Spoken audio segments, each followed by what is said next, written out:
Here we go. Go ahead. Thanks, Pat. Okay, it's also very important that we have standards about how all landlords are treated by our program. So, like we were talking about yesterday, it's good to check in with the landlord, and you can do that irregularly, or you can do it every time you conduct a home visit. Primary thing to remember is that if one of us, there's a whole bunch of different housing navigators that are going to be out in Washington County, all from different agencies. And so if one of us isn't meeting an appropriate standard as housing navigators, or one of our agencies isn't meeting an appropriate standard, it's going to affect and it's going to affect all of the rest of us when we try to rehouse somebody at one of those particular properties.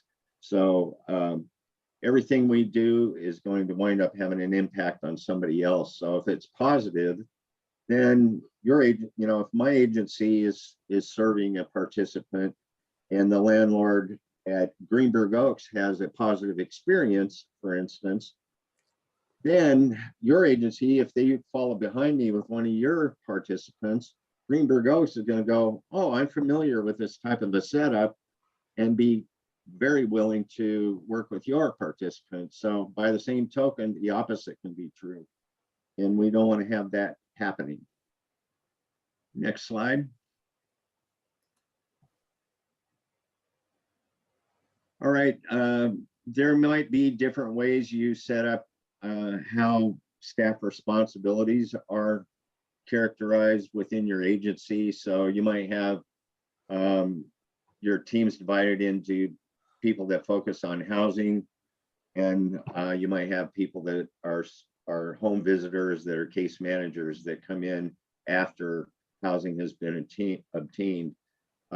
My particular agency does that. We have a program that does self-sufficiency based case management after my housing team places people in their units. So regardless of how your agency does it, these are some of the things that we need to be thinking about as we begin working with our clients. So we were talking about outreach and marketing before, having a single pager mission statement, clarify what the landlord's what benefits the landlords are going to get if they work with you. The work of identifying units, doing walkthroughs with your participants is pretty important. People can get hooked for damages that they didn't have anything to do with if a walkthrough at the very beginning isn't done, and some of the damage that is present at move-in needs to be noted so that clients don't wind up having to pay for that themselves, or the program doesn't wind up having to pay for that themselves. And so some of the things I've run into are broken or chipped countertops, cabinet doors that are loose, that sort of thing. All that chips in porcelain in the bathroom or in a sink, that sort of thing needs to be noted at move-in. So clients or programs don't wind up getting hooked for that. And typically apartment managers or property management companies have a walkthrough template that can be used where you can check boxes on everything that isn't up to standard or appears to be a little bit damaged. Carpet is another thing that has a tendency to have wear and tear even when on the first day of move-in. So, other things that are important, or what we talked about yesterday, is matching your participant with the right unit. You don't want to try to put a participant into and match them up with a landlord that has some absolutely nuts that are going to pop up, So more often than not, you want the percentage of acceptance from your landlord to outweigh the amount of times you bring a participant to them and they don't accept them. So The more a landlord has a tendency to accept your participant, the better off it'll be for everybody else that tries to house somebody at one of those units with the same landlord. Then monthly budgeting with participants. Sometimes that is a difficult thing for staff to do with participants, or it might be a difficult thing for the participant. But it is a math problem. Being able to sustain and retain a unit is a math problem. And at some point, whether or not the math works has to be discussed with your participant. I like slide. reading about that as a math problem. It's always a math problem. I hated math problems. Okay. All right, next one. I think you Or- just went over this. All right, so basically matching tenants with landlords, we were just talking about, you need to know what landlords care most about, and landlords aren't always the same. You should be matching your participants according to what you know about this. So if you're not matching based on what you've learned when you did your tenant screening barrier assessment, you're wasting a lot of people a lot of time. The client who will get rejected a lot and feel rejected, and they're experiencing trauma to begin with, and they're not out of that trauma yet. So the experience of being continuously rejected is going to add to that. And we want to minimize that to the extent that that's possible. And you'll also be wasting the landlord's time, who wind up resenting you and for wasting his or her time. And then that is kind of a blowback for the rest of any housing navigators that try to approach the same landlord. So we want to minimize that. It's never going to be perfect, but we want to minimize that to the extent that it's possible. And then evictions. So does anybody on this call or in this training have landlords that don't care about evictions? We all need to know that, because we're going to go there with our participants. It's simple. You can raise your hand if you want, or put it So in. you can unmute or put it in the chat.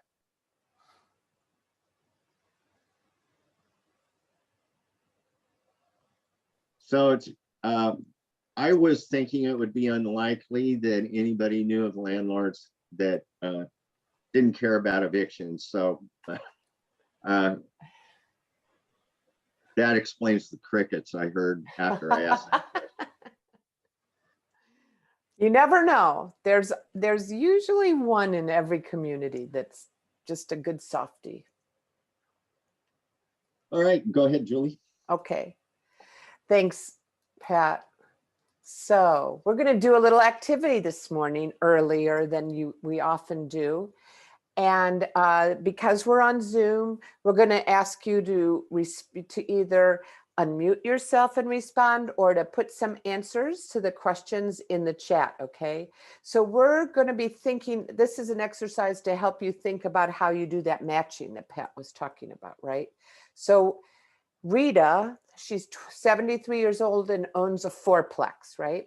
And she lives in one of the units. So she's put cameras on the building and doors and bars on the windows.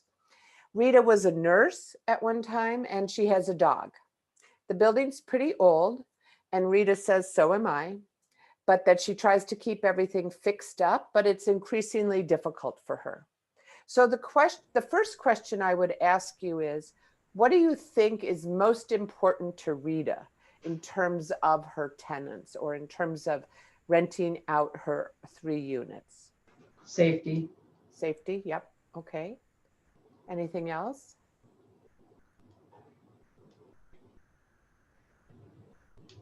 People who are going to take care of the unit. Yes, absolutely. Thanks, Peter. Anything else? Security with installing the cameras. Yeah. Right, absolutely. Maybe Those are she great. enjoys quieter tenants. Because she's right there. Right, those great ideas. So when you think about that, and you are going to talk to her for the first time about opening up her units to your participants, what do you think you want to make sure you did? So one of you said, maybe she wants quieter residents. So that's a really good thing to keep in mind. So in terms of safety and not ruining the units, what would you be thinking about for a tenant to match to her? Well, if our program has already done a background check, or what do you call it, that would save the landlord from having to do some of it. We could present it in a positive manner that this, she doesn't have any criminal thing, she hasn't been evicted or whatever. Uh-huh. Great. Anybody else? Yeah. Any other Maybe. factors? Maybe a tenant who is older and doesn't have an intense crim record that we're asking her to overlook. Okay. Yeah, that might be good. One of the things that I think about, she said she's having difficulty keeping the building up. Is there someone who we know, one of our participants who might have some like handy person experience, might be able to do a little bit of help around the place, maybe mow the lawn if it ever grows again after the drought or whatever. So I think that sort of covers the first match, that like, if this was the first time you were ever putting somebody with her, you guys did a great job of identifying people who might be the right person. Yeah, and one thing I might add is we mentioned having an older person who's quiet. Might be that there's a younger person who might like to help her take care of a dog, right? Or who has a dog, and the dogs could be pals, right? And play in the backyard or go for walks or something like that. So what do you think we would need to do to help to show Rita that she really wants to work with us? Like, wouldn't it be awesome if we could get her to give us all 3 of those units all at once, and we could just keep filling them over and over again? What do you think we need to do to keep her as a partner? I think one of the things that we mentioned in someplace yesterday is the face-to-face meetings, or just, phone calls would be one thing, but for her at her age and everything, I think she'd really enjoy face-to-face meetings when you are trying to place a client or when you're going to visit a client for some reason. Yeah, I think that's true. Anything else?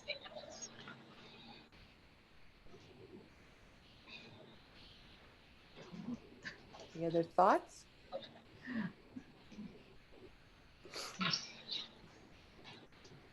I think about, how a lot of our communities have like these home repair programs for low income owners, right? Maybe if being able to sort of keep an eye out for announcements about when those are opening and things like that, and let her know about them, or about other kind of programs. Sometimes Habitat has programs where they help people repair their homes. So letting her know, just sort of giving her info from time to time, letting her know that you're thinking about her, not just in terms of the relationship with the tenant. Nice job.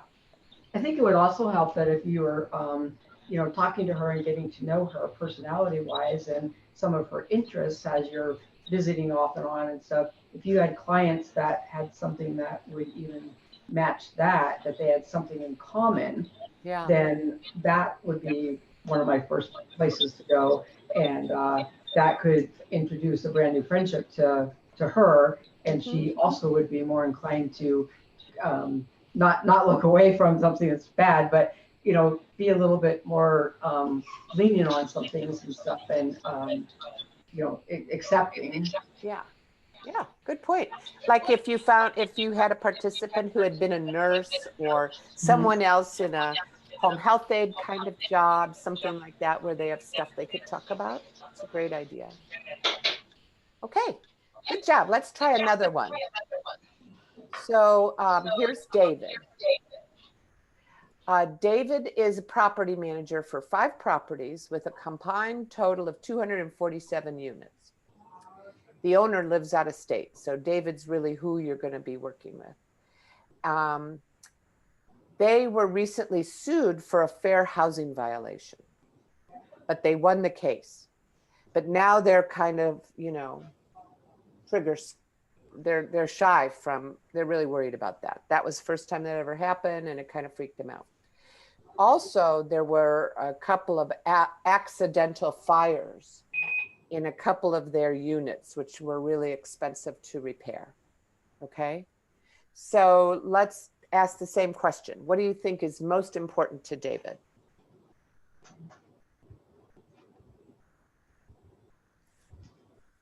Not having to go to court again for anything. That's for sure. Anybody else?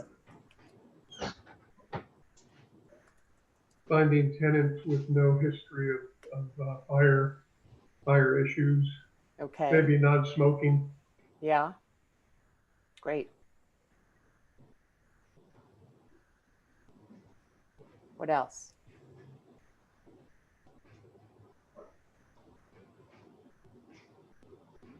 I also kind of wonder, and this is speculation, obviously, that, you know, if they have accidental fires, we don't know what started those fires, but if the equipment is not, you know, in good working order, then that can happen. So money and getting them filled, I mean, that's large units that he's taking care of. So obviously he's going to want those filled, and maybe not doing repairs because money is really important to him. Yeah, that's a great point. Which also backfires when you have to pay for expensive repair afterwards. Yes, absolutely. Good point. Rosanna says in the chat, maintaining the relationship with him, right? So staying in a lot of touch, letting him know how much you're talking to the tenants and what's going on and things like that. Good point. All right, so what do you think you would want to offer him this, you know, in the first time that you are going to recruit him, you know, and obviously we're going to want like a whole lot of units from him, right? Even though it's the first time we meet him. I mean, dream big, right? What do you think is going to entice him to partner with you? We can screen the clients. Screening clients, good. Success stories. Success stories, absolutely. With success stories, you might have like references from another property manager or landlord, you know, who would say they've worked with you before. And these are, you know, whatever they said in their little letter. Emphasizing that the people being the tenants will have support for the agency, and that we will work to alleviate any problems to prevent you know, something that could lead to a court to a fair housing violation. Yeah. Kind of nip that in the bud before it develops. Mm-hmm. Absolutely. You may even, you know, have resources available. You might be able to tell them about community resources on fair housing if they feel they need more understanding of them, right? Mm-hmm. Refer them to legal, well, not legal services, but we could find a place. Okay, so when you're making your first match, who are you going to suggest to put in there? Hey, I only have seconds.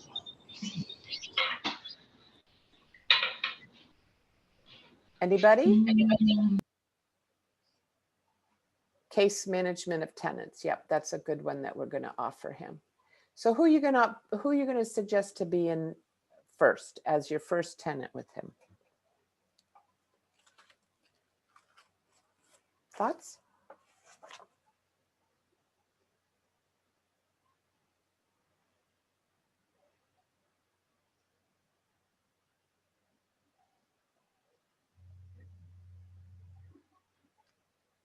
So someone who's got experience being a tenant, maybe, right? So they kind of know the obligations of tenancy, as opposed to somebody who's been not in a unit for a while, right? Somebody who's a little bit more familiar with the whole thing might be a good idea. Somebody that you have a really good relationship, right? You've really developed a solid relationship with this participant, so that you can be maybe a little bit more frank with him about the concerns of this landlord, and that they'll be able to understand that and, you know, modify their behavior in a way that might help, you know, like being friendly and checking in, saying hi, whatever. Asking you guys, we talked about yesterday about making sure that they understand how to get things fixed. So, you know, somebody who could go and introduce themselves and say, hi, I'm Alex S. and I'm going to be living here. And I just want to find out, like, if I have a problem, how do you want me to handle it with like a leaky faucet or something like that? Okay, good job, everybody. Excellent, really good job. So now I'm going to turn this over to Jeff. No, I'm not. Yes, I am. Nope, sorry. We're confused today. Jeff, are you doing this one? I think I'm at 152. Oh, okay. I'll keep going then. So one of the things that we also want to pay attention to is, you know, how we approach lease violations as opposed to just like challenges. So that's part of what we want to make sure and do as a sort of proactive approach. Make sure you've got a lease in every chart, because that way, if there is a problem, you can go right to your client file and look up the lease and see what's the landlord talking about here, right? Also, you want to be very hands-on. You want to be talking directly with your tenant about it, right? Some landlords are going to be, you know, well, the first one, no big deal. Maybe the second one, no big deal. And then all of a sudden they're like, no, I'm done with this, right? So you really want to, our job is not to look away, right? Our job is to really, if things get into trouble, we want to be right on top of it. And that's a part of teaching tenancy skills, right? So keeping that communication, we can't say that enough times about keeping that communication with the management staff and the tenants. And a landlord who's proactive is your best one, right? Like you really do want a landlord who's going to reach out to you quickly and with a level head, as opposed to somebody who's like going to sit on problems for a long time. And some of you may have had that experience. I actually had this experience. We had housed somebody from our shelter, a family, and they had a long history of not paying their rent on time and kind of damaging, a lot of property damage. Like the guy had a temper, and when they would move out, he'd like smash up things in the apartment. Not a very nice guy, but but it was a mom and pop, it was somebody like Rita who owned the unit, and they stopped paying the rent after about 4 months. And, for the first 4 months, the case manager kept asking, are you paying the rent? And they would check with the landlord, and she'd say, yeah, oh, I love these people. They're really great. And after 4 months of hearing how great they were, she stopped asking. The case manager stopped asking. Well, 12 months later, we find that they never paid another dime after those 4 months. When the case manager stopped asking, they stopped paying. And Rita never called and complained about it. And so when we found this out, the case manager went and talked to the landlord and said, hey, how did this happen? And she said, well, I didn't want to get them in trouble. And, they got a child and I didn't want to have to kick them out. And they kept telling me they were going to pay. And that, that just becomes a total problem, right? For all of us. It's a problem for the tenant. It's a problem for your agency. Now there's a huge arrearage that's owed. We often don't have that much money to pay arrearages. So really encouraging your landlord to be proactive is a positive thing. So again, keeping the communication going and keeping your commitment to trying to do eviction prevention and making sure that your landlord knows that. Does that make sense? Okay. So the other thing we want to do, and it's kind of tricky, right? Because none of us, we want to be very strengths-based. We want to be really empowering, and we really want to help people deal with past problems, but we don't want to be like negative Nelly, right? So, but we do have to, that's why we do the housing retention screening, so that there's something up here in our head that says, they're doing great with their rent, paying it every month, but let me just keep on top of this for a while or whatever. So we need to anticipate things, right? So again, don't assume there's going to be problems because they're low income or anything like that, but do it based on their history.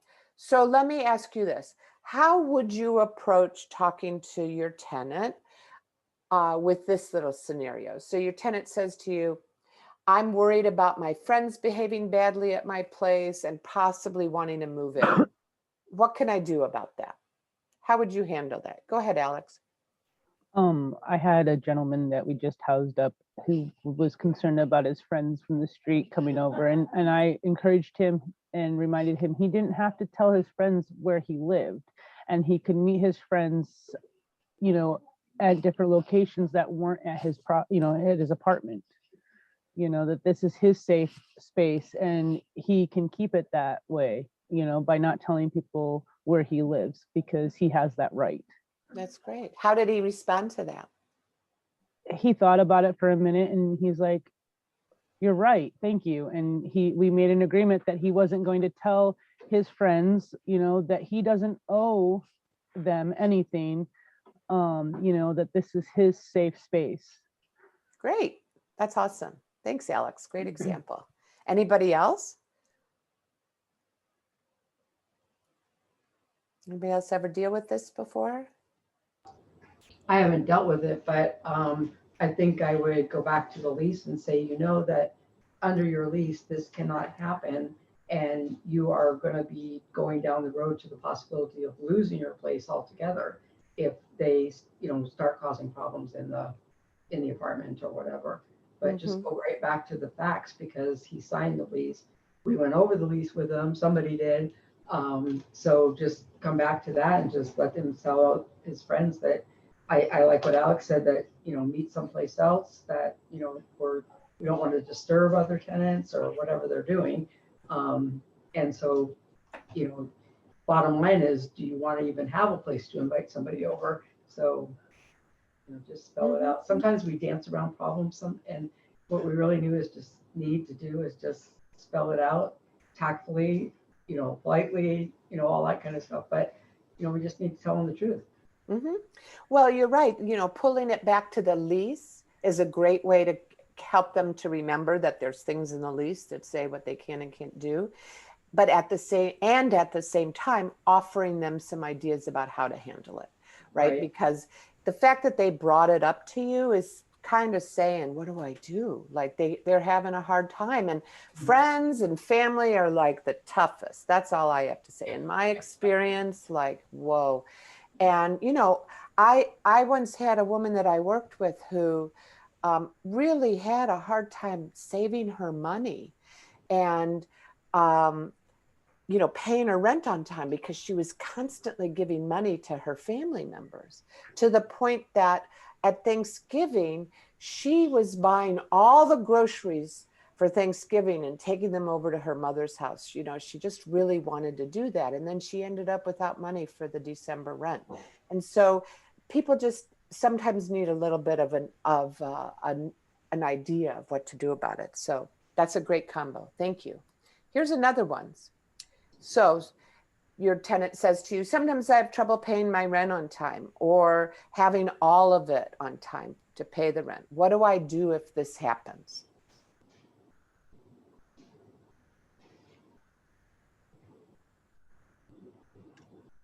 Ask if they can pay it twice a month in smaller portions. That's a great idea. That's great.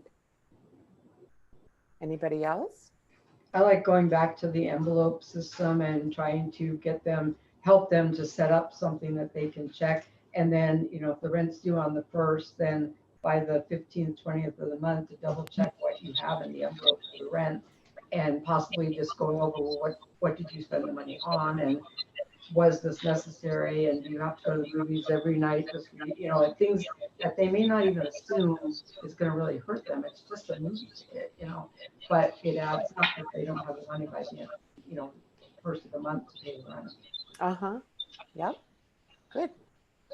What else? I think going over the budget plan and maybe identifying, maybe there's some unexpected expenses that came up, or, back to the same scenario too of helping friends and family, and we just don't know about that, or, yeah, just helping them. That's a great point, Sarah. And a lot of us, I'm not speaking for you, but I can say this is true for me. There are times when I have no idea where my money went, right? I mean, I'm old enough now that doesn't happen very often, but it's sometimes, if it's really a significant thing, one of the things I used to do was ask people, I gave them an envelope, big manila envelope, and I wrote receipts on it. And I said, for everything you spend, pop it in this envelope. And then at the end of the month, before you pay your rent, we're going to go through it and we're going to see what's going on. And that turned out to be such a revelation for people that it just really helped them. They're like, oh my God. Same thing happened when I found the case managers at our shelter were having a real hard time with this whole budgeting thing. And so I asked them if they wanted some training on budgeting, and everybody was like, yes, I've never had training on budgeting. So, so we got them hooked up with a credit union who did free budget training. And they all went, and they were all so excited about it. This one woman came back and she said to me, you know what happened? This was amazing. I found out that I was spending $400 a month on shoes. I'm like, wow. And you didn't know that. Awesome. She said, yeah, it's like changed my life. I'm like, okay. So like, you might also think about your staff. Like, are they comfortable with that? And I think that's something that Pat said, that sometimes talking about money with other people or budgeting with other people can be really challenging. It's a very private thing, even among couples, it's like the biggest challenge between couples. So think about how you can support your staff in talking about budgeting and spending. Hey, Julie. Yeah. Kristen had a good suggestion for budgeting from Community Corrections. Okay. Budgeting for rent can be done using 2 checking or savings accounts. Have half the money automatically transferred to the other account each pay period based on a 2-week schedule, so that when the rent is due, it's available. That Awesome. helps not spend the rent money. Yeah, that's brilliant. And then if you went one step further and did automatic deduction for your rent, then they wouldn't even have to think about it. That's great, Kristen. Thank you so much. Oh, and you have programs for budgeting. Is that something that other agencies can participate in with their clients? No, I think doesn't Community Action have a lot of really great classes, or they did pre-COVID, for budgeting or other life skills? I think I've seen them on your website before. Maybe I'm thinking of someone else. You're muted, Pat. Sorry about that. We have financial education classes that are regularly provided, but specific to budgeting, that's just within our case management program and based around the style of the case manager that's involved. So it's kind of going along with what we've been talking about. It's different. It's a different conversation.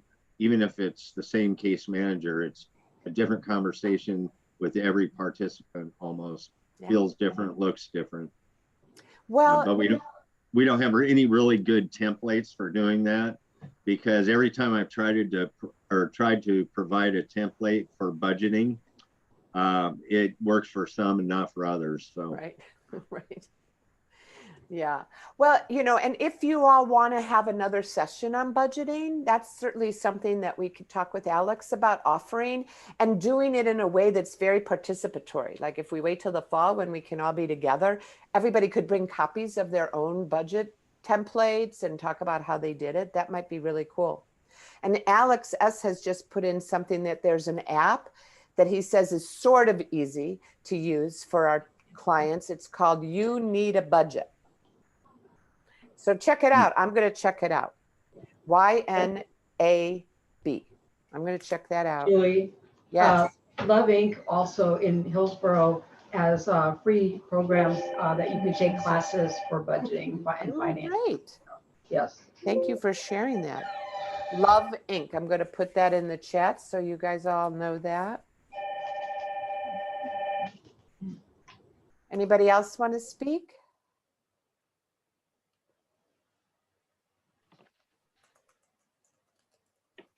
If you have roommates and you split your bills, oh yes, that is really, really helpful. Having this app that splits the bills between people, it's called Splitwise. Yes, my daughter used that when she was living with 6 people. I think it saved them from being evicted. I really do. My partner and I actually use it to keep track of who's paying what on what bills, and at the end of our month, we can look at it and see where we're at or where we should be at on things. And that's another free tool that's helpful. That's great. Thanks for the tip. Yeah, I used it on vacation I went on vacation with like 6 people, and we weren't, it's hard to keep track of who's spending what, when, how, where, and we used that and it was amazing. All right, good ideas. All right, here's one more challenge to anticipate. My children are young and get a little wild. In the past, some people have complained about their behavior in public areas. What should I do about that?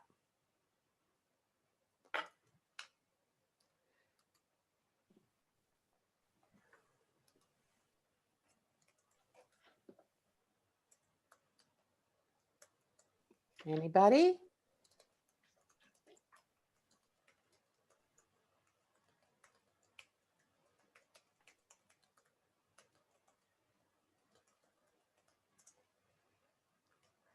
Anybody? How do you talk to someone that you're working with about their children? Talk about another sensitive topic, right? Nobody wants anybody to tell them that their kids are a pain or a problem. Offer parenting classes. Yeah, are there some free ones in the community that you're aware of? Many, yes. Many, okay, awesome. I think I'd wonder also whether or not the complaints are legitimate complaints. I mean, young kids are going to have times that they're happy and playing and loud and stuff, but also, maybe talking with them about different activities you can do with kids that maybe would keep them a little more controlled and not just running wild someplace or something. Yeah, well, I'd want to know if the complaint was legitimate. Right. Well, and so that's a great point, and that is to remember there's always 2 sides to every story. Right. And some neighbors are a bigger pain than other neighbors. So remember that when you start thinking about how you respond. Like if a landlord calls you and says, their kids are running around like crazy and I'm getting all these complaints, what's the first thing you're going to do is you're going to, not agree, but you're going to say, that sounds like a real problem. And I really appreciate you calling me. Let me get in touch with Julie right away and see what's going on. And the first thing you're going to do with Julie is say, so how are the kids? You're not going to jump to that conclusion, right? I think we also have to coach our participants about what to expect in apartment living. And if you go into an apartment and you have the expectation that you're not going to hear the guy upstairs ever, you're going to be pissed off all the time. So, people with kids living on a second floor, you're going to hear the little kids going boink, boink, boink, boink, boink all day long. And it's almost impossible to avoid that. So coaching some tolerance and what to expect into folks when, or not into them, but coaching them around those things is important as well in the reverse. Really good point. And another thing is that things are popping into my head. I don't know if you've ever tried to role play with your participants, but it's a way to deal with that anxiety, and you can make it kind of fun and like a game, and it just sort of takes the tension down, maybe helps with the stress a little bit by practicing. And the same with like writing a letter to the landlord. Like if you know your rent, if you know on the 15th that, my kid got sick and I'm in, I'm behind, I'm not going to be able to pay the full rent. How do I write a letter and communicate that to the landlord that includes what my plan's going to be to pay more, to pay it off? That I'm sure I can give you half the rent right now, and I'm really sorry, but my daughter was sick, and I will add another, I'll be paying you $20 a week for the next 2 weeks till we get that second half taken off in terms of my back rent owed, or whatever, helping them to think about doing that. Because as I think Pat said yesterday, or maybe Jeff said it, the landlord is a really scary figure to a lot of people, because nobody who's been homeless and has moved into new housing wants to lose that housing. And so, when we're faced with danger, some of us fight and some of us flight, right? And that's a real piece of that stress overload. That's what's going on. And so they may just completely not want to talk to the landlord when they knew 2 weeks in advance. They knew they weren't going to be able to pay the rent. That may be something that is just that they can't even control their reaction to. So keep that in mind. Julie, also, I used to do collections, and we mentioned communication. When I'm helping people just anywhere, I always tell them, please communicate to the person you still need the money from, or whatever the problem is, keep the communication open. It's much better if you tell them than for them to call you for collections or evict you for rent being, late or something. A lot of people and companies and stuff are willing to work with you because they really don't want to send you to collection or evict you, because then they're out of money. Right. So, but if they hear it from you first, rather than finding out 6 months, why didn't you pay the rent? Why didn't you even come to me? Right. Then, it just seems like that would be really, really important, that keep that communication open, and it needs to come from the person to the landlord or to the business or whatever. I know that's scary, but in a way that does reduce the fear of those people coming after them, because they've talked with them and told them the situation, and they've talked to specific people and they've gotten to know their situation. So they're more willing to help because they need the money too. Yeah, that's such a great point. And if you're helping with that for the first couple of times that happens, that helps them build up their confidence and empowers them to be able to do that on their own. So absolutely true. Thank you for that. And Alex is just filling us up with resources for budgeting on YouTube and Facebook. So there's some great things. Some of them are complicated, but so don't ever refer to anything that you find online without looking at it. Is that something I shouldn't say because that's so obvious? But a lot of times we have these financial assistance programs that are really focused on people who want to buy a house and things like that, right? So yeah, absolutely. Thanks for all those tools, Alex. Good job. All right. So just a review about maintaining that relationship. Make sure that you're responsive to their calls, and make sure you have a backup. Like if you tell the landlord to call Julie, the case manager, what happens when I'm on vacation, right? Who do they call? You don't want the landlord calling and leaving a voicemail on my voicemail, and I forgot to leave an out of office message on my voicemail, and then nobody's responding, right? Be ready to problem solve and deal with the crises. Make it your priority. Provide mediation. And Pat mentioned that there's mediation training in town, and mediation training is awesome and it's a big commitment. So maybe what you want to do is have a couple people in your agency, if you have a lot of staff, who could be trained in mediation that you could bring in at the time that you need them. But mediating disputes is just super important. But the regular check-ins with clients and landlords will most likely prevent you from having to do the mediation. Sort of an early warning signal. So we talked about this, about if all else fails, you want to work with your participant about moving somewhere else. Now, obviously, this is their choice. They're going to be they might be resistant. They may feel like, hell no, this is my place, and may not understand completely what it means to be evicted and how that's going to affect their ability the next time around. So this is something, again, where we become like the reality checker while still respecting their own empowerment and their own decision making. Can I add a little bit there? Sure, please. The evictions. Part of tenant education, but also part of what we need to do as housing navigators is to educate people about what the eviction process in Washington County looks like. And now, you know, if we were having a discussion a few minutes ago about being given advance notice and addressing an issue ahead of time instead of avoiding the issue.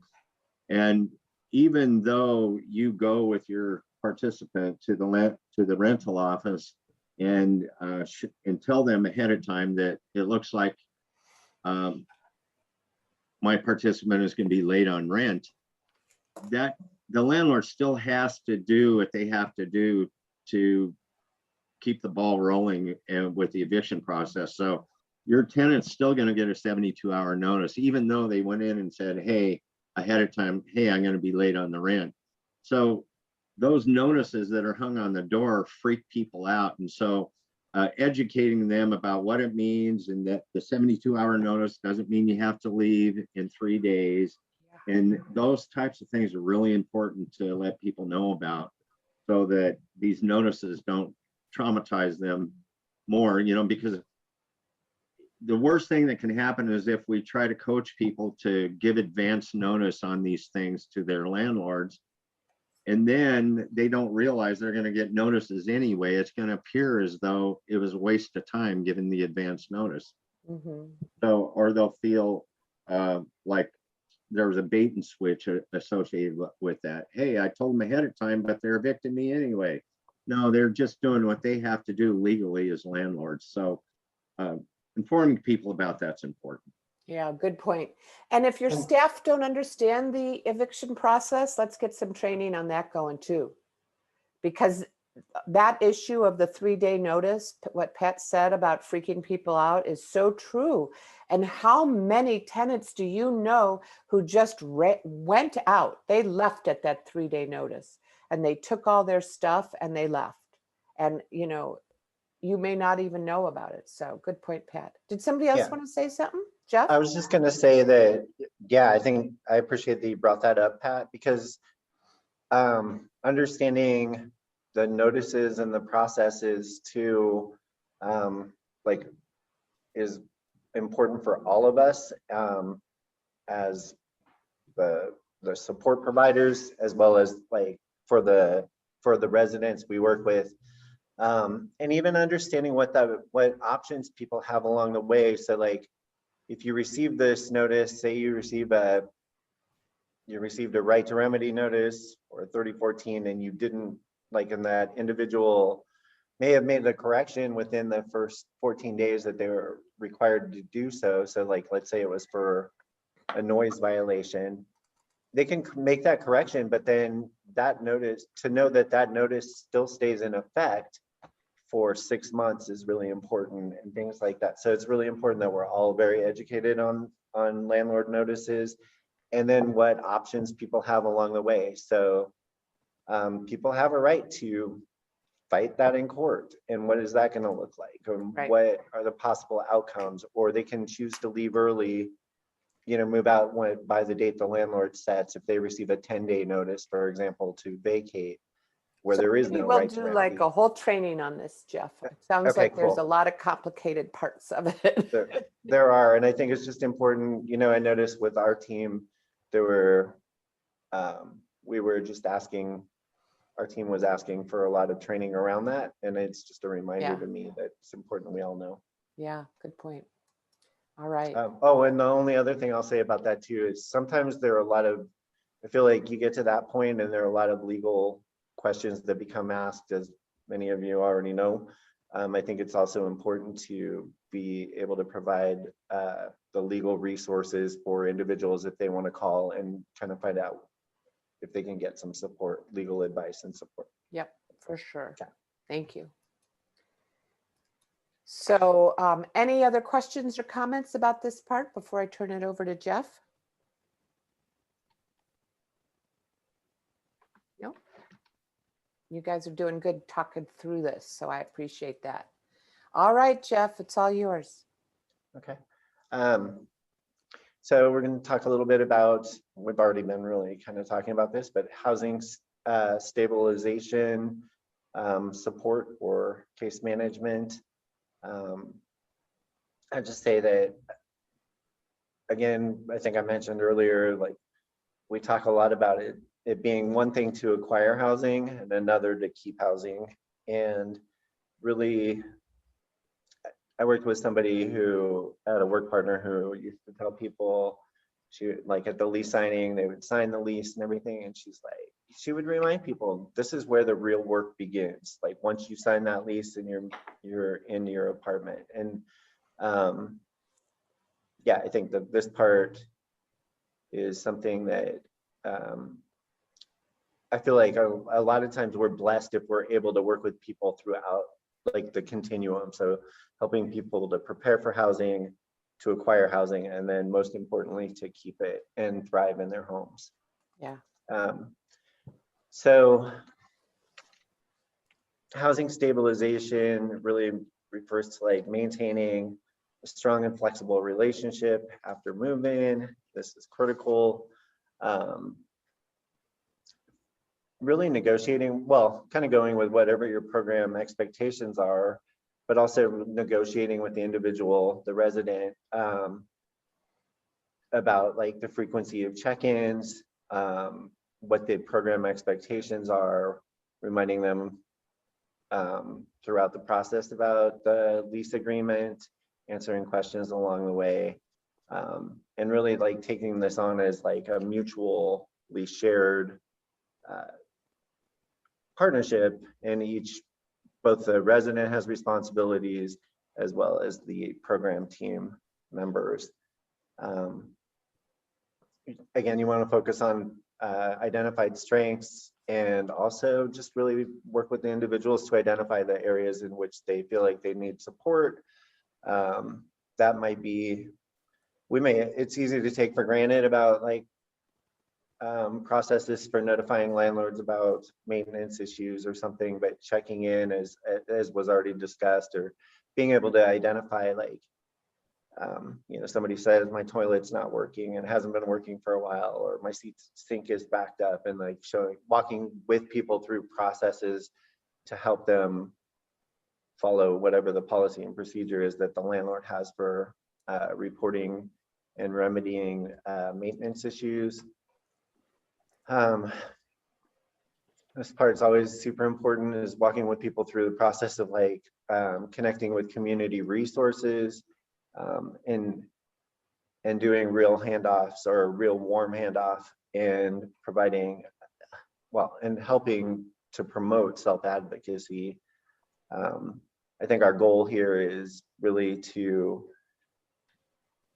like help people become familiar with what's in their community and how to access resources, and then really like work with people so that they're, if they weren't comfortable doing so initially, to like be able to do so on their own. So we're promoting self-sufficiency and independence, and then really identifying our role with the landlord, and seeing when we can step back and play less of a liaison role, and making sure that we're available when household members or residents reach out to us, and letting them know that they can do so whenever they need to, and trusting them to reach out when there's a problem or potential problem. It's always nice. It's interesting to get those calls from participants a little bit before a landlord reaches out, you know, and it's good, I think, when people are proactive saying, look, you know, I think I may have an issue because I had a lot of people over last night, and have you heard from my landlord yet? Yeah, and just being able to be there for folks. It's important that we don't disappear after somebody moves in. We find that really, I think our teams have found that first 3 months, this is something I would kind of overlook in the past, and it was brought to my attention that it was actually residents who educated our team about the challenges of moving, say, from a situation in which they were like, maybe their home was in a campsite and they moved into a home, and not only are there like cultural shifts that need to occur, but also there's just a lot that goes on with the person mentally, emotionally. And I'll just say that I was reminded by an individual, and she said, you know, for that first 3 months, Jeff, I was, anytime I heard somebody coming up the stairs, or even in the middle of the night, I would have trouble sleeping because I was just expecting a knock on my door telling me I would have to leave. So just trying to really get into, put ourselves in people's places as much as possible, or to really listen to folks and understand some of the things that go on with for them as they're making these adjustments into housing. Yeah, such a I big do want to point. say that there's for us, I think we also see, like, as many of you probably do, like initially there's like, it's good to do to set up high frequency or high level of contact early on. And with the idea of that our support decreasing over time as the individual gains independence and self-sufficiency, and to be reminded that sometimes prior to or further down the road, maybe we're not even expecting it, people may pull us back in to increase that level of support. And I think, Julie, early in these presentations, there was a mention about doing sometimes even after people may graduate our program or something, there's sometimes still this need people have. It doesn't mean that just because we think somebody's graduated, doesn't mean that these problems may not come back up, and that they may be reaching back out to us for just a little bit of support to help them through difficult situations down the road. Absolutely. Yeah. And just a quick plug for one of the, it's something to look into, but one of the models that we've used in the past, and we still apply it like in a modified version, is a critical time intervention model, which is really designed to help people through periods of transition and how you can provide support to individuals. That model itself is like a 9-month model. So it's like you do 9 months of support with decreasing support as the person increases their self-sufficiency, and then you're supposed to be done, which is really kind of not how we don't really have that level of closure, but it is a model that's good for just like how it kind of informed us or has guided us on how we provide the support to individuals. And more people are using CTI now in rapid rehousing as well. And the National Alliance to End Homelessness has developed a new model that fits really well with it. So I'm glad you brought that up, Jeff. Okay. I think that was it for me, right? No. Just kidding. So after move-in, it's just important to do regular home visits. I love the number one thing is guest management. I think was talked about earlier that sometimes it is difficult to get a place for folks and to leave their family, or their friends and their support group behind. And so when they've been sharing things all along, resources and support for one another. And so probably the number one thing many of us probably see as a challenge is unauthorized guests. So having regular home visits allows us to have that opportunity to kind of assess where people are as far as like their guests. and making sure that they're thinking about guests in terms of their lease agreement.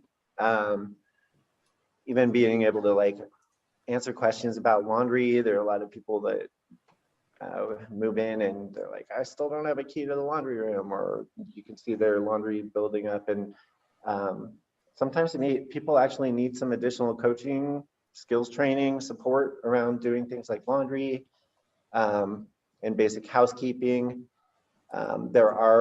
We've been able to like connect people, as many of you probably have, to places like Home Watch, or places that do some more intensive in-home support services, more than we would be able to provide as a team. Again, we've talked about budgeting. I would say, like with the basic do-it-yourself, like how to change light bulbs, I think is super significant. I think we always would, unless like there's some agreement with the landlord, I think if there were issues with plumbing, we would be really identifying like how that person, I mean, I think if we're thinking plunger, cool. But anything that's really like significant with plumbing or any maintenance issues, I think we always advise people or recommend that people err on the side of caution and don't do any repairs themselves, and reach out to the landlord. They usually have a maintenance team that'll come in and take care of those things. And another thing we see frequently is that sometimes there's the issues with conflict resolution, and just working with people on how to effectively communicate with their landlords and their neighbors. And another big one is crisis planning, and how I think it's important for us to like make sure that people have the phone numbers, they know who to call, and they've identified support team members and how to utilize those support team members, whether it's us or a family member or certain friends, or even like a formal professional entity, like how to call Washington County crisis line or something like that in order to get support. And I think that, we're pretty clear, because we don't do 24-hour, we're not available 24 hours a day. And so for our team, we're available during work hours, but we want to make sure that people know who to call after hours and how to resolve issues. That's great. When we're not there and on weekends. Yeah, that's great.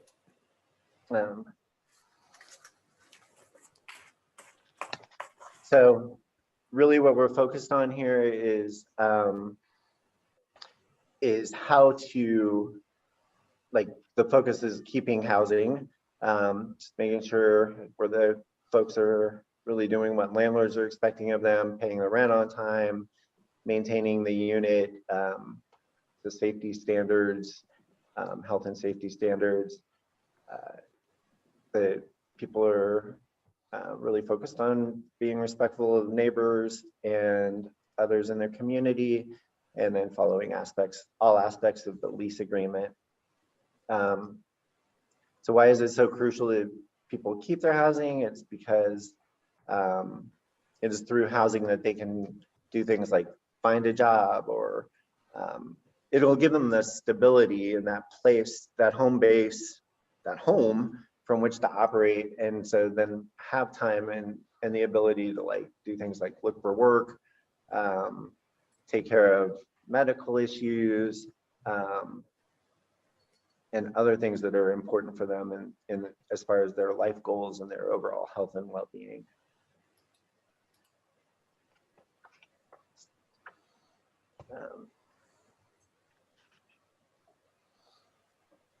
So updating the plan. So I think when we look at like housing plans, or even thinking about like housing retention plans, I think we see these as being something this is like really fluid in a way, and it can change at different times. And it's something that really should be driven by the individual.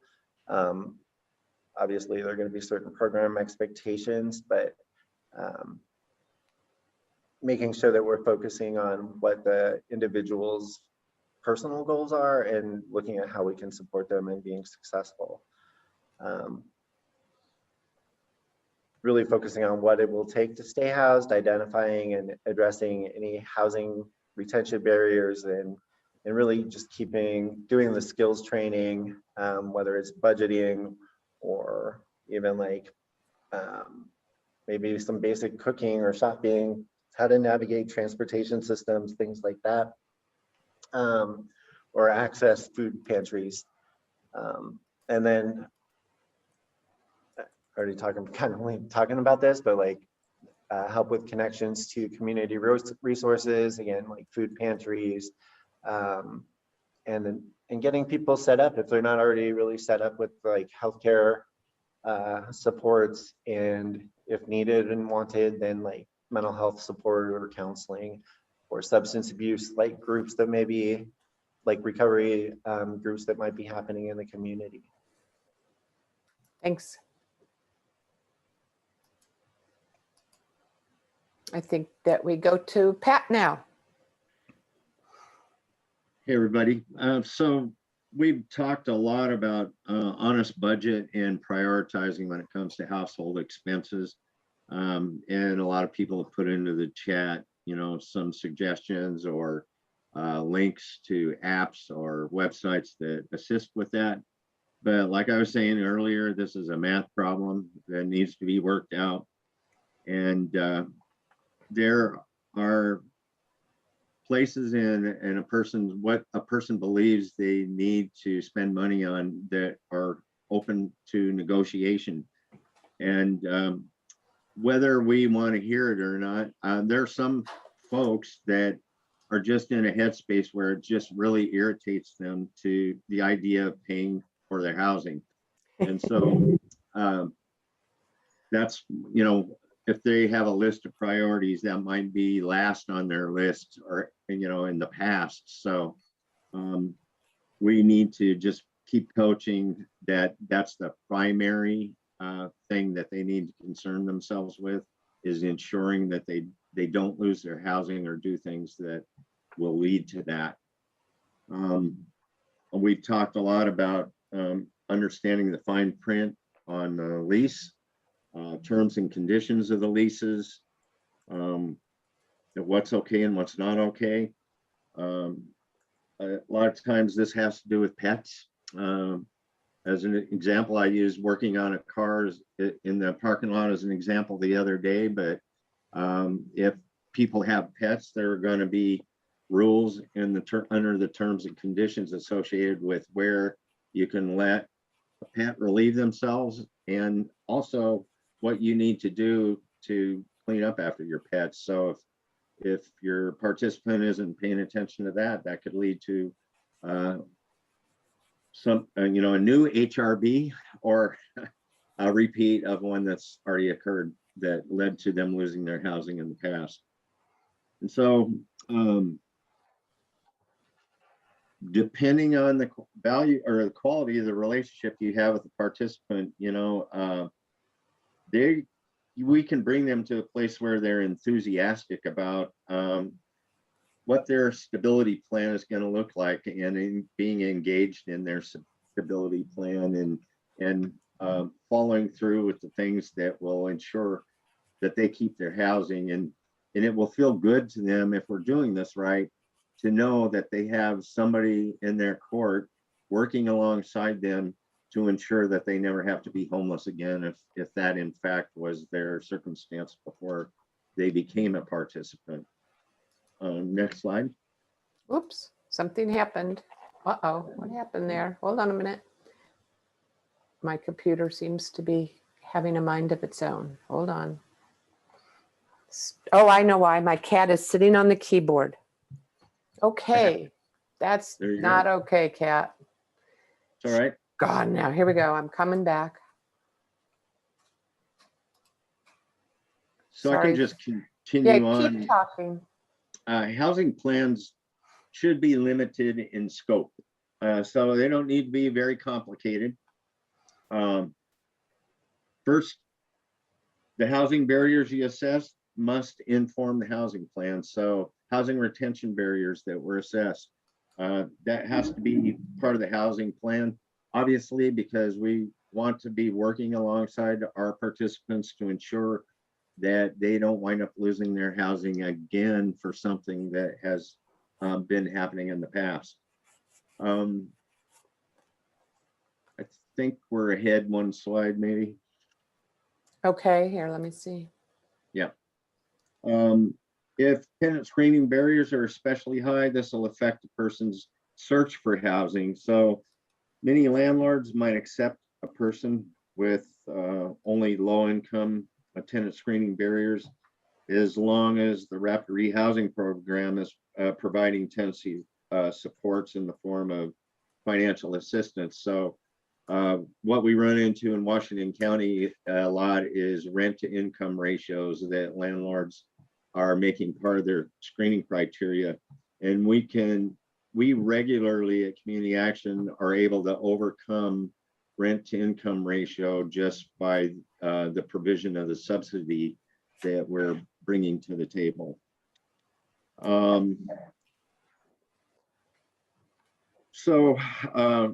Choices will be much more limited for a person, you know, that say has very high barriers like person-to-person crimes, sex offenses, or that sort of thing.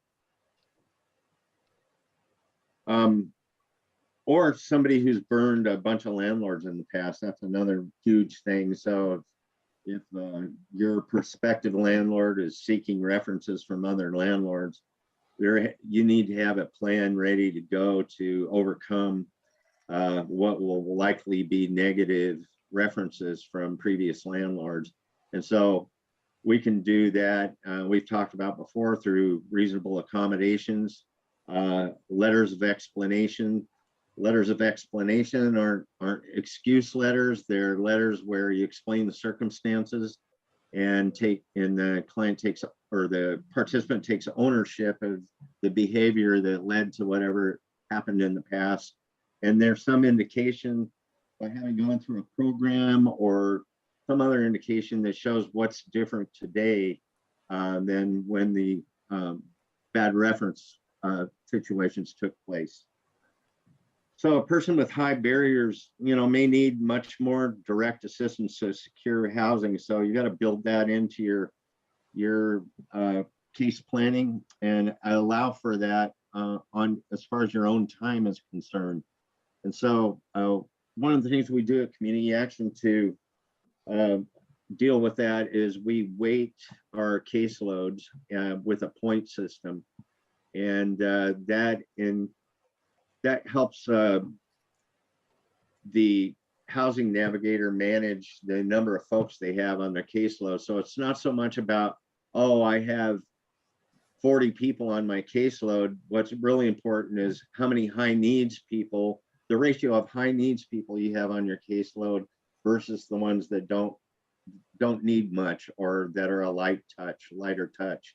And so we can assume that a lot of our folks that needed a lot of attention in the very beginning over time will need less attention on a person's caseload as the rent plan or what the tenancy continues on and evolves.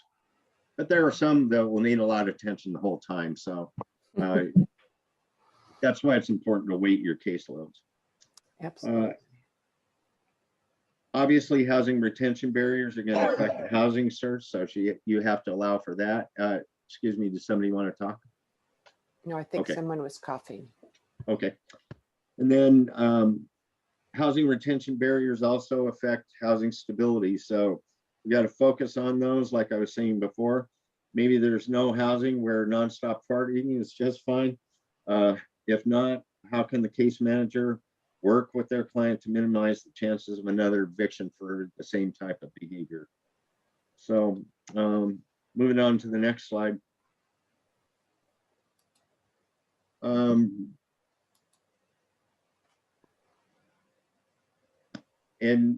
Along with the idea that housing plans should be limited in scope and not complex, just the idea of prioritizing and avoiding trying to work on everything all at once. That overwhelms not only you, but overwhelms your participant. And so just having 1, 2, or 3 things that are the primary things that you both are focusing on will make the relationship feel a lot better, and also will make attaining goals and accomplishing things feel much better and much more frequent for your participant. Remember, you're focusing on housing, not resolving any and every personal issue. So community-based resources and warm handoffs, that's what those are for. So you're focusing solely on how's this person going to keep their housing. People are unlikely to be able to make significant multiple personal changes all at once while they're in the midst of a homeless crisis. I know for myself, when I have a bad habit, it doesn't go away just because I decide I want it to go away.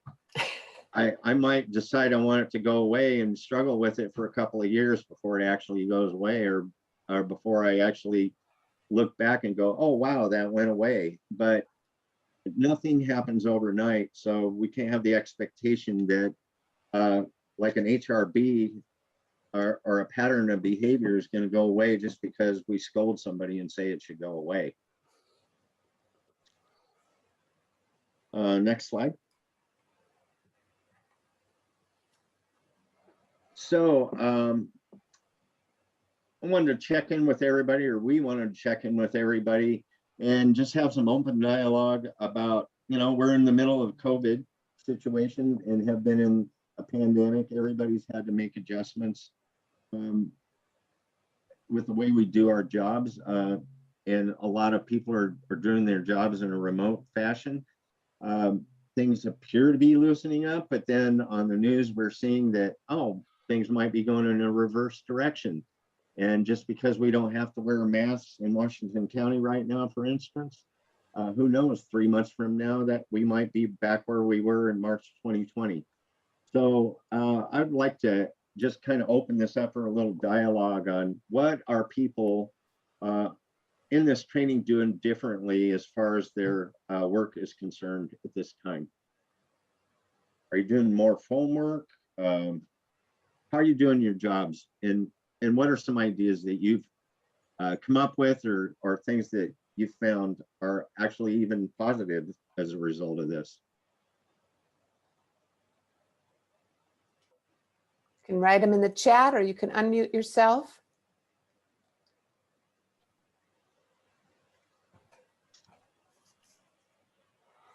I think nobody wants to talk about COVID, Pat. Yeah, well, yeah, we're all sick of it. Yeah, we are. But I will say that we did discover. Did you want to speak? Go ahead, Sarah. Yeah. Oh, I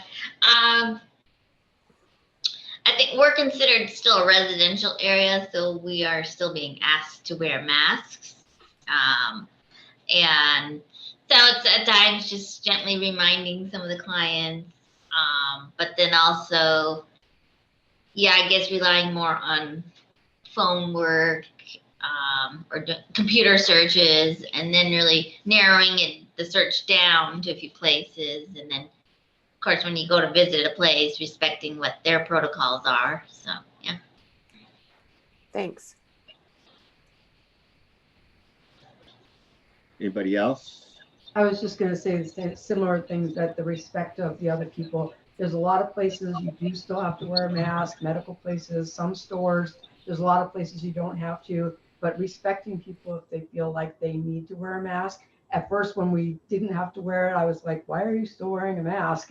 But then I forget that, like, my daughter, for instance, has kids that are under the age that they can be vaccinated. So she still wears a mask out in some the public places and stuff, going home to her kids. So there might be a reason, there might be a fear, there, it could be different things, but to respect what they're doing and follow our guidelines, whatever our guidelines end up being. Yeah, thank you. And Alex put something in the chat. He said he spent a year working at the shelter and was really grateful for the real interactions with people, clients, coworkers. And he said, I do wear a mask and have learned to become creative for workarounds when in person can't happen. And Heidi put in more phone work than ever before and meeting outside. Yeah, absolutely. Thank you for that. Shall we right. move along Move there, Pat? forward. Okay. Yeah. We may be getting to a point where we're going to need to stop when Liz comes. I'm just giving you a heads Yeah. up. So additionally, it's important that expectations for home visits are made clear between you and your participant. This can be done through mutual agreement. It's not like you're dictating you will. I mean, it's not Housing First to dictate that a person has to do something. So what you want to come out of this, as far as making expectations clear, is this mutual agreement. How's this going to work? And well, what will we be needing to do at the very beginning to support you? So it needs to feel like support, not like scolding, not like there's an assumption that they must not know what they're doing or they wouldn't need your program, that type of thing. So the expectations for home visits need, first of all, they're intrusive to a certain extent, coming into somebody's home. So we want to minimize the feeling of intrusion as much as possible. So, it needs to be discussed how often you'll be doing your home visits, and that maybe regular days of the month, regular times of the day, not at times that are uncomfortable for your participant. Remembering to respect it's their place, it's not yours.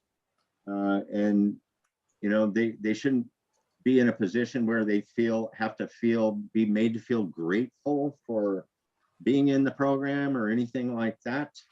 The client, in order to even accomplish that, the client needs to understand how they're going to benefit from the home visit. Why should I be okay with this, and what's in it for me, I guess, is the bottom line for a lot of folks, Absolutely. including us. And then, like I said earlier, you're the guest when you visit. It's their place, and everything that is done together. It's not dictated by the program.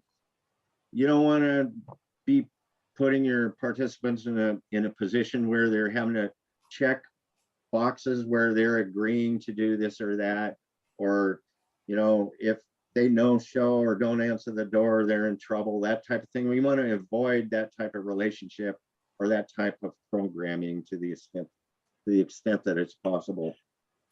Home visits need to be monthly or as needed, like we were talking about.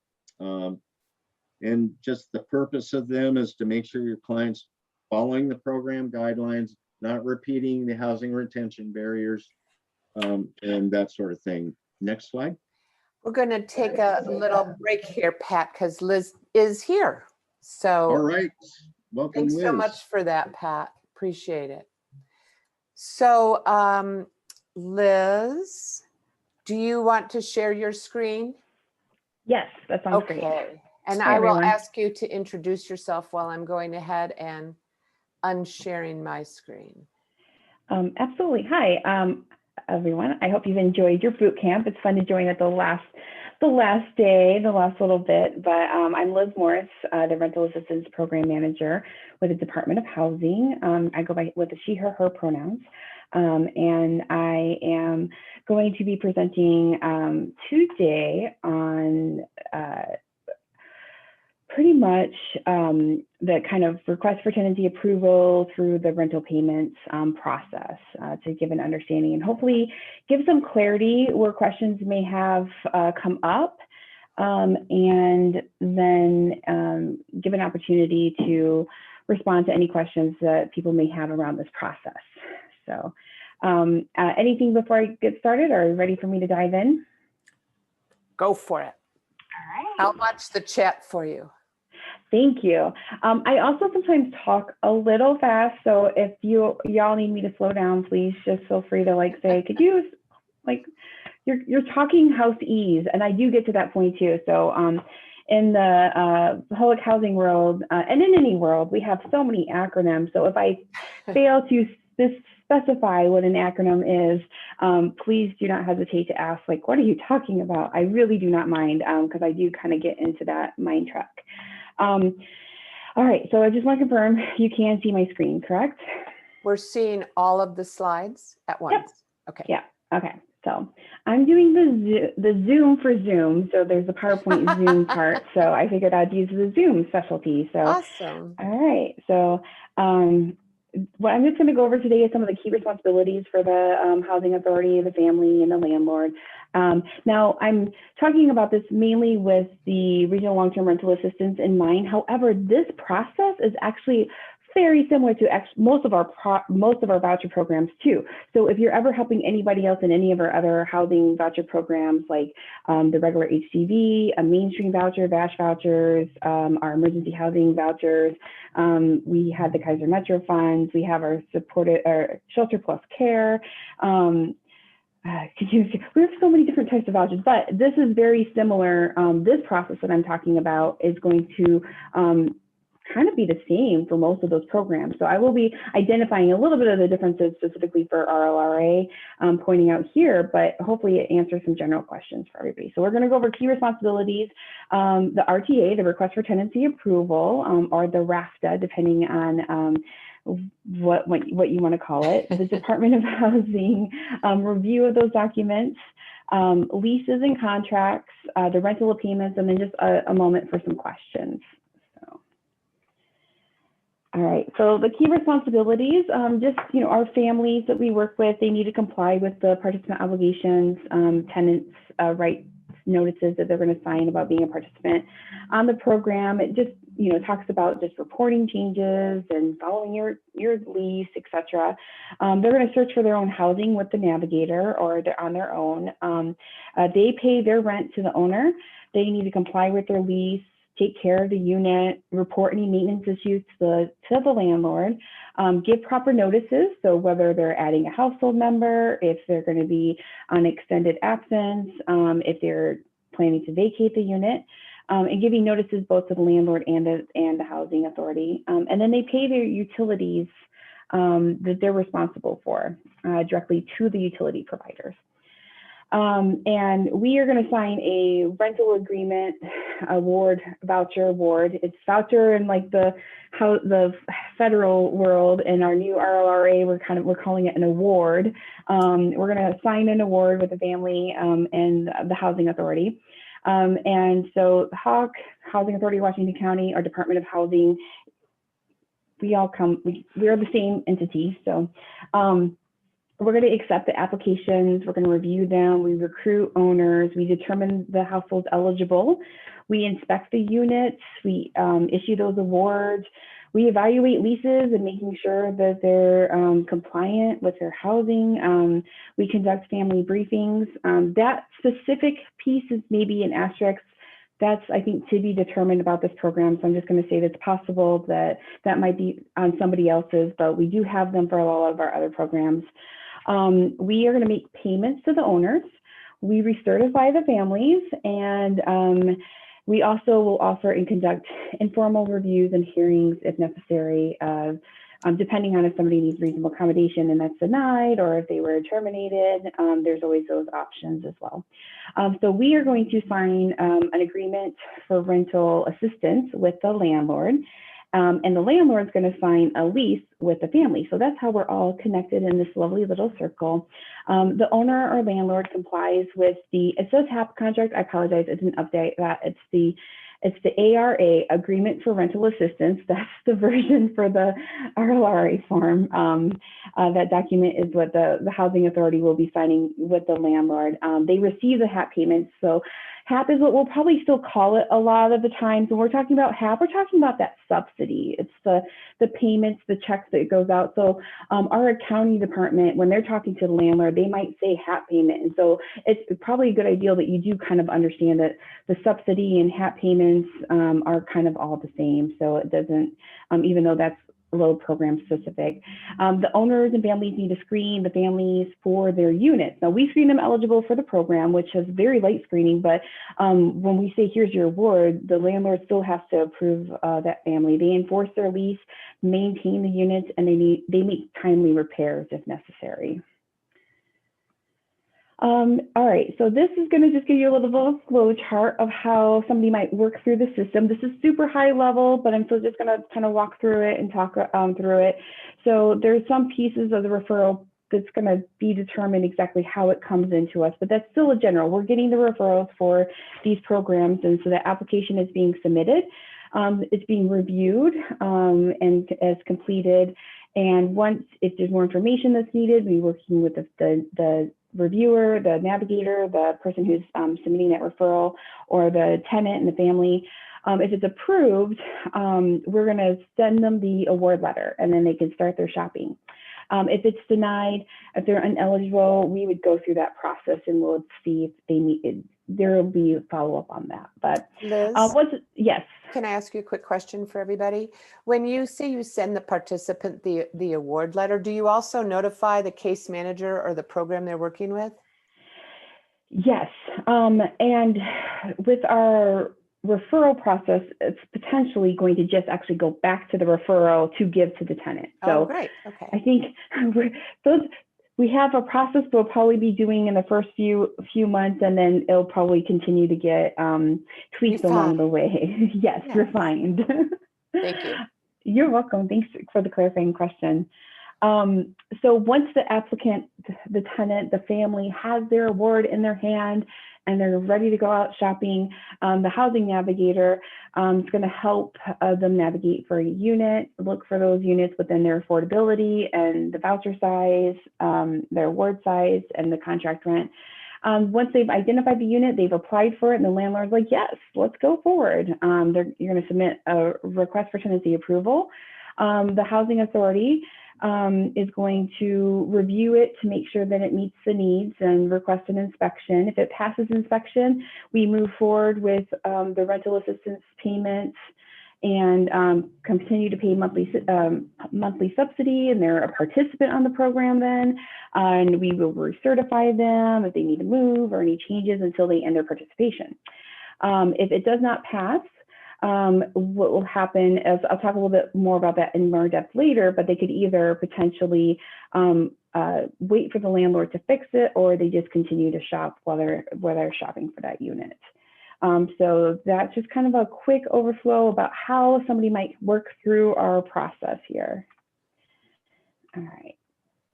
So this is what the program award letter is most likely going to look like. You're getting a sneak peek. It's on its draft version. It's just waiting to get finalized. So, but this is probably going to be mostly what it's going to look like.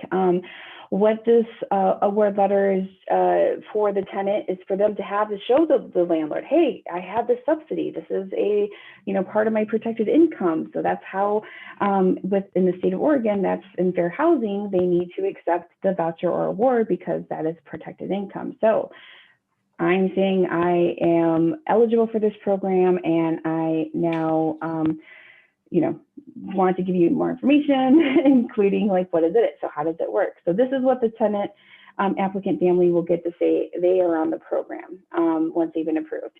It will let them know their approval date. They're going to be issued their voucher for award for 120 days.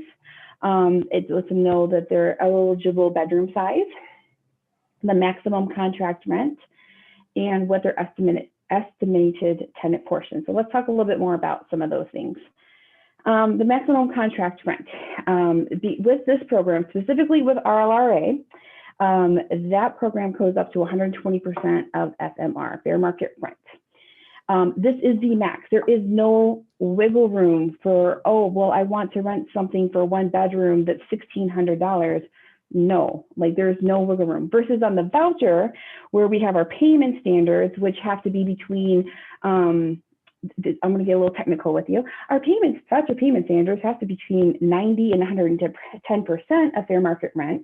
HUD allows us to go up to 120%. So when we do accommodations, because that unit meets somebody's accessibility needs or something like that to rent a more expensive unit, we cannot go above 120%. So this program's giving the maximum up front. So no wiggle room, okay? That's hard because people constantly are like, but it's just $2 over. It's over. So it's a hard no. I'm going to stop going in on that point, but because I think I well said that point. But the estimated tenant rent portion is going to be put it on there, and we do say estimated because we factor in utilities once they come in. So I'm giving you a basic calculation in a moment. We're not going to go down the route of utilities at this on today's juncture. That's a whole nother. I could do a whole nother shebang on that. So I'm just going to keep it a little high level, but also give you some of the meat for it. So what with the rental assistance, regional long-term rental assistance program, or we call it ARLA, and supportive housing services.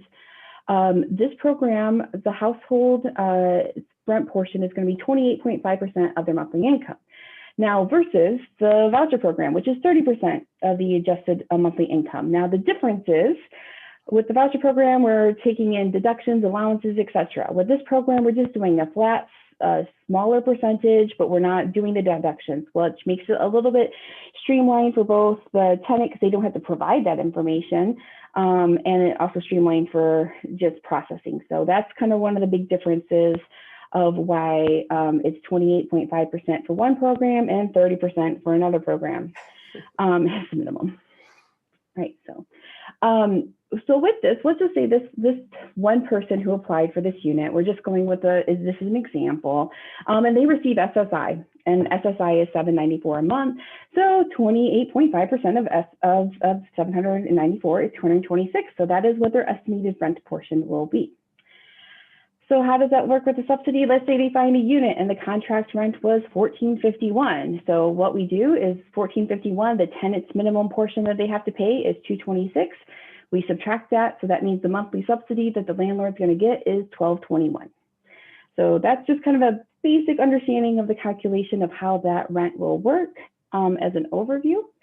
In addition, I just want to just state that when we're issuing the voucher reward for 120 days, if they're actively engaging, extensions can happen. We will do extensions for most likely another 60 days. If they've reached 180 days, which is 6 months, and they have not found a unit yet, we're probably going to have to talk about that. And it'll either be, is it okay? Do we need to just cancel their award while they continue working on other things to get them ready when they're ready to engage, or maybe they haven't engaged?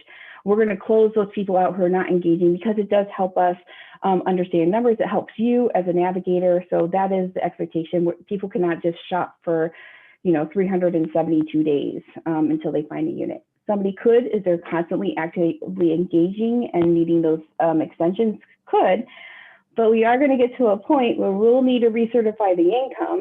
So we make sure that we're leasing them up with the proper income. So if it gets to the point that it took them almost a year, we'll probably need to make sure that nothing's changed on their income before we lease them up. Okay. All right, so I don't know if, do you want me to just go through the whole entire presentation, or before I go to the next wave, any questions specifically on this program award letter? And I might, if there are any questions, I might let you know if I'm planning on covering it later in the presentation, and that we'll get to it, or if it's relevant to this and I can just answer that now. Liz, and we have about 6 minutes left. Okay, how about I just keep going through a little bit faster?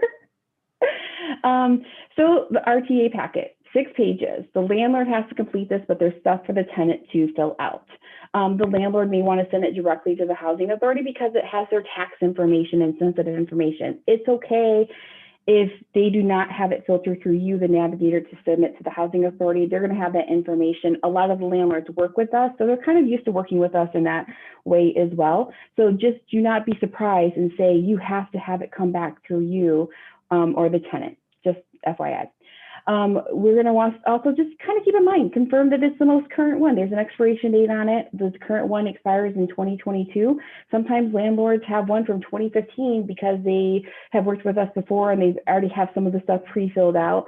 We're going to need a new RTA because we start asking new questions along the way that help us with our process.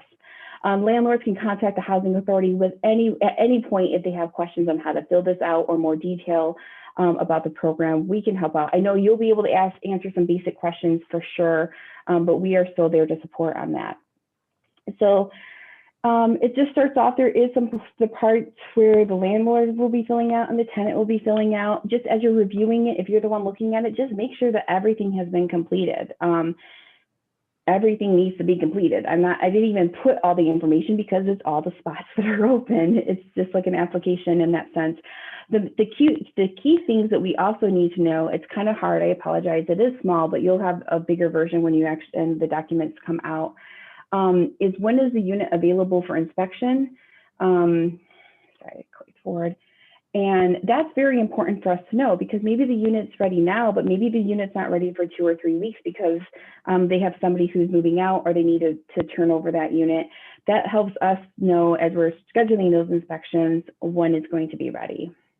We also need to know what the contract rent is, and we have to know the unit number. If it's a complex and it has like 25 units, we need to know that it's 2C, not just the general number, because they also can't do a bait and switch, all those things. So those are key things to keep an eye on. This is just notice that there's tenant portions throughout the process that the tenant will need to sign. So just make sure that the tenant is signing those, and you might want to have them sit down and sign all the tenant parts first. That's a possibility when you're sitting down with the documents with them. That way, when you're ready to give it to the landlord, you can just quickly give it to the landlord. So that's one thing that can be helpful. And then if does it fail and you do a new one, you'll have to get the tenant to sign the new one as well. There is a lead-based paint form. If units were built before 1978, they could contain lead-based paint. So we just have to make sure that they are safe. So there's just an acknowledgement, and that acknowledgement was the disclosure for information for lead-based. So just understanding, depending on what year the unit was built. So that does need to be completed as well. And then the W-9, which is so we can pay them. They want to get paid. They need to give us their tax information so we can pay them. All right, so once the RTA comes in, we're going to review it to make sure it's complete for sure on our end. If there's anything, we'll most likely, if it's anything big, small, we'll contact the landlord. If it's big, we'll probably also contact you and say, hey, did you see this? It's a learning opportunity. It's great. Rent reasonableness. We need to make sure that the unit is rent reasonable for the area. So that means that the landlord, is charging $1,441 for unit 2C, but then all the other units in the building, they're charging, $1,050. Like, that's not right. That's not reasonable. As well as there's a little bit more into it, but that's just kind of an example of what we do. We have a program that we enter the units in to compare. Then we also check affordability. So we make sure that unit's not going to be over 120% of FMR and that it's affordable for the family as well. So if it passes all those things, the occupancy specialist on our team here is going to submit it over to our inspection team. The inspector, if it's ready, they're going to confirm and look, hey, when is that unit ready for inspection? And so, that kind of makes a difference. Oh, it's not going to be ready for 2 weeks. So I will call that landlord and I'll set that out once it's ready. So that inspection may not happen for 2 weeks, and that's because of that, not because it's taking us 2 weeks to schedule it and work on it. So that's just something to be mindful of. The inspector will contact the landlord property manager. We do it within 10 business days. However, we're really faster than that. Like, we want people to get their initial inspection. So unless, unfortunately, one of our inspectors had a death in the family, so we're down one inspector this week. So sometimes life happens and we have hiccups like that. But even then, we do our best to make sure that we're doing that in a timely manner because we know that that is a step in the process. So usually we're about 2 to 5 business days when those initial inspections are scheduled. Sometimes you call the landlord and they can do it that day, same day. So it's pretty fast overall. If the unit passes the inspection, then the tenant's ready to sign the lease and move in. If it doesn't, the landlord might need to just make some repairs, and then they can let the housing authority know when they've made the repairs. We'll come out, re-inspect it. The landlord may not be able to do the repairs. And if it final fails, that means moving on and just say, hey, that unit didn't work, let's move on to the next one. There's that question that you're gonna have to, how many repairs are needed? It's really important. When the tenant is looking at, you and the tenant are looking at the unit, they need to inspect and review the unit for their needs and wants. We're just inspecting it for housing quality standards. We're just making sure it's safe.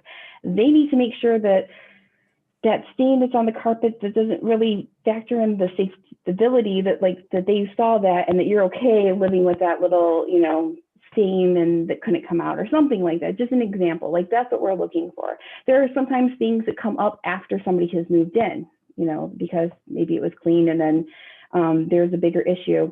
We can come out and do a complaint inspection if needed, or you can just report, you know, if your landlord's not fixing those repairs. Almost done. Are we good on time? There are like 2 minutes left. Yeah, go ahead, sweet. Yep. Okay. Okay. So once it's done signing the lease, and then we'll start making the subsidy payments. Yay, exciting. The landlord is going to sign the lease with the tenant, and then they're going to sign that contract with us. And then again, we're going to just start making those payments. Oh, just one other thing too. If it's not affordable, there's no side payment. So it can't say like, oh, well, I'll pay an extra $100 or something like that. That's just not, it's a no-go. So sometimes it is saying, no, this unit's not going to work. We need to move on to the next one, and making that call quicker sometimes can save some time along the way. And that's hard because people get invested in it. They're like, but I loved it. It had the perfect, you know, space for a garden on the balcony. It's right. Fair housing protections, just things just to be mindful of. There's a few special in the state of Oregon. Beaverton and Hillsborough have a couple extra protected classes. So then as you're shopping, you know, you may have to end up helping your tenant fill out some fair housing complaints if necessary, or just educate landlords and say like, hey, seems like that's violating fair housing. Did you know that? And then, you know, hopefully then they can then learn and move forward. We do have some materials online for tenants in our briefing section. So that includes like a good place to live, which talks more about how we do our housing quality inspections. Some other resources, the lead-based paint pamphlet, preventing housing harassment, domestic violence assault, fair housing information. So there's just more resources on our website that's open for anybody and everybody at this point. Rental payments. The tenant's going to pay their rental portion. They're going to pay their landlord, their utilities directly to the utility providers. The landlord's going to receive the tenant's portion of rent and the subsidy portions, and those two will equal the contract rent. The landlord needs to give the housing authority 60 days notice and the tenant before any contract rent increases. That way we can process that as well. They have access to a landlord portal, so they can find out more about what their rent portion is, or if they have questions about payments, etc. And they can opt to have direct deposits, so they don't have to have checks as well.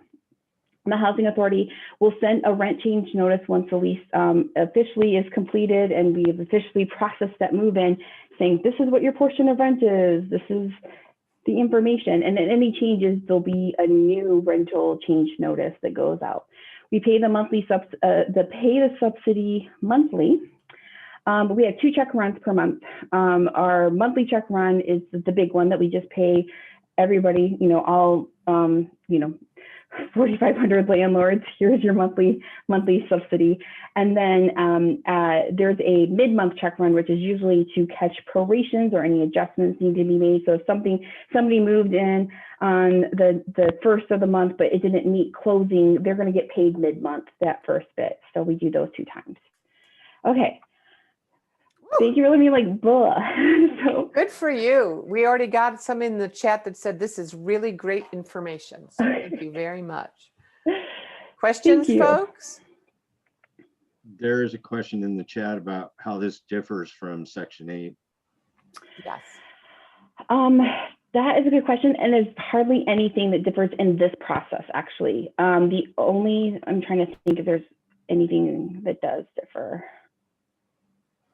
The biggest difference is the FMR, right? Yep.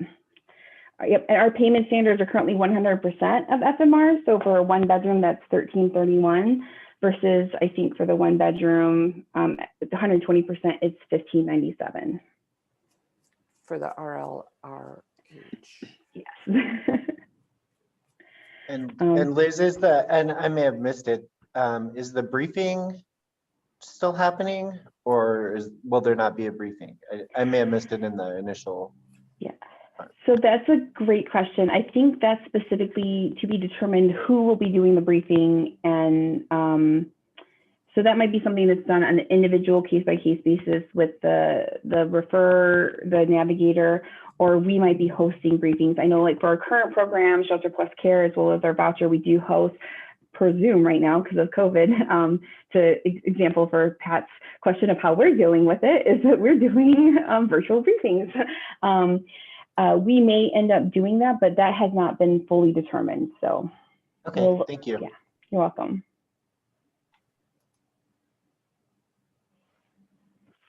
Well, Liz, that was so awesome. You packed in so much information. Oh my gosh. Wow. That was incredible. Thank you so much for doing that. Folks, I put in the chat that I'm going to make sure and send you her slides. And I just have a couple more to wrap up. I know we are past time, but I want to make sure that you have the opportunity to see them. Hold on a minute. I want to share my screen, go back to sharing my screen, and then get the slide deck up. So now you're looking at my daughter. I know it's so embarrassing. She hates me for that. Let me find the slide deck. It disappeared from my desktop. Oh, there it is. Come, slide deck. Here you are. Okay, here we go. Here we go. All right, so just to wrap things up for you today, really appreciate all of your participation. You've asked a lot of great questions, and we have really enjoyed talking with you. As Alex explained, you're going to get a checklist here for housing stability. And this is what we were going to talk about. Whoops. If we didn't have Liz come, and we're so glad she did. So I put the link in the chat for the Survey Monkey, and I got super fancy today. And if you want to take a picture of this QR code with your phone, you can do that and fill out our evaluation for us. We really appreciate that. And as we told you before, there's more training coming. The county is offering you these 3 trainings, and you'll hear about many more: culturally specific trauma-informed care, substance use disorders 101, and suicide prevention. So please do take advantage of those opportunities. You often have to pay a heck of a lot of money for those. So it's nice that they're giving that to you. So thank you very much. And thank you to Jeff and Pat and Liz for being a part of this. I don't know if either of you want to say anything before we close out. Jeff, Pat, Liz? I would just say that it's been an honor to interact with all the rest of you who are doing the same work, and the collective experience of everybody brought a lot to this training. So thanks again for this experience. Thank you. And yeah, I don't know what I would add to that, except yeah, I want to say thank you, Julie, for putting all of this together. And also, yeah, I feel like being in this role, I could have been in any role. I feel like I learned a lot from everybody. So thank you. Oh, great. Thank you. And if you feel like it, let us know what you think you're going to do differently next week after having participated in this. And I will let you go now. Sorry for being 7 minutes over, but we really appreciate it. No, Liz, you have nothing to apologize for. You were so wonderful to come and bring that. And I told people I would get your slides from you so that I could mush them into this one when we send it to them. Okay. Do you mind if I plug in that the Housing Choice Voucher waitlist is opening Monday, the 26th through August 4th. So anybody who wants to apply for the voucher, that's big. I know most of you probably have already seen that announcement that went out to your networks. But thank you. I'm so sorry, I'm like, and plug. No, that's so important. I meant to remind you to say that. So I'm so Okay. glad you didn't need my reminder, because I know in my community it only opens once every 5 years. So that's a really big deal. Yes. All right, everybody, we'll let you go. Thank you so much. Take care. Really appreciate you all. Thank Keep you, up the everyone. good work. Thank you, Liz. Thank you. Bye. Bye-bye. Julie, and I've already sent you the slides. Oh, you're wonderful. Thank you so much. Thanks. All right, bye. Talk to you when you're less hassled. I appreciate your patience with me. I'm Oh, sorry. No patience needed, honestly. I totally Yeah, get it. Really. thanks. Go do your thing. Okay, bye. Have a good weekend. Bye-bye.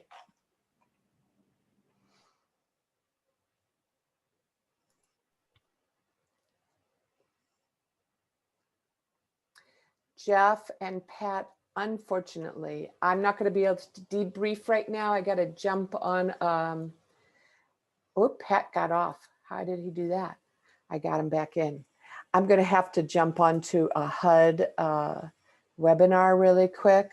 So if you two want to debrief with each other by phone and you want to send me some notes or anything, that would be great. There's still a couple people on here, so I'm removing them. But I'm going to have to go, unfortunately. Okay.